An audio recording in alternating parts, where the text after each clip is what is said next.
Doug Wyllie, Police Magazine. We're here at SHOT Show 2020 in Las Vegas, Nevada. Hey Ryan, good to meet you with KelTec, right? We got a brand new firearm here for law enforcement. Absolutely. So guys, I'm Ryan Williams. I'm one of the design engineers here at KelTec Weapons. Brand new, literally as of yesterday, out of industry day, we're doing the SUB2000 CQB. Yeah. CQB for law enforcement usually is a close quarter battle, or even for the military. This actually for us is going to be called the Carbine Quiet Barrel. Oh, okay. Carbine Quiet Barrel. The reason being it's integrally suppressed 9mm. If you're very familiar with the SUB2000, the good part of the SUB2000 for law enforcement, almost everyone uses Glocks or maybe MMPs or even the SIG-320 is also very popular.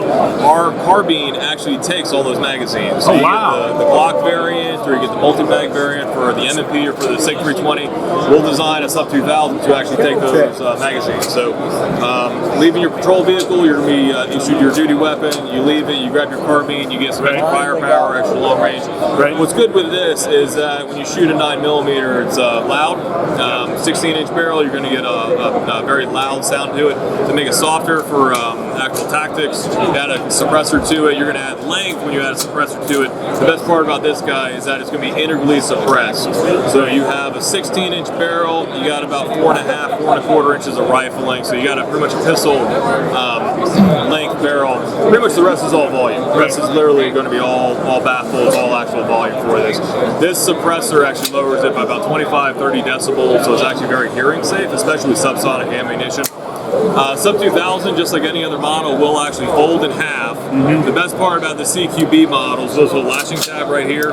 You rotate that out of the way, and the suppressor will actually rotate. It's actually part of the patent pending feature. And to put in, let's say, your patrol vehicle in a side saddle, your go bag, magazine compatible, and then pretty much to get up and go, actually just undo the weapon. Or the latching tab should fall in place once you rotate it forward. This will ship with the pick rail on it. The base model won't have any accessories except pretty much the handguard on here, because obviously suppressors get hot, barrels get hot. So it comes with a handguard. $995 MSRP is pretty much what this will actually do. Agencies will end up getting the transfers and covering the stamps and everything. Individual purchases, if you don't have SOTs or any kind of special forms, you actually need the $200 tax stamps usually. There are some models we're looking at adding red dot, light laser combos, really decking out. Those, you're looking at about $1,500 usually, something like that. Okay. But SUB2000 CQB is one of the new ones, really geared towards law enforcement or the individuals that like shooting soft carbines, actually soft for the hearing. Right on. Ryan, hey, thank you very much for your time. KelTec, Police Magazine, Doug Wyllie.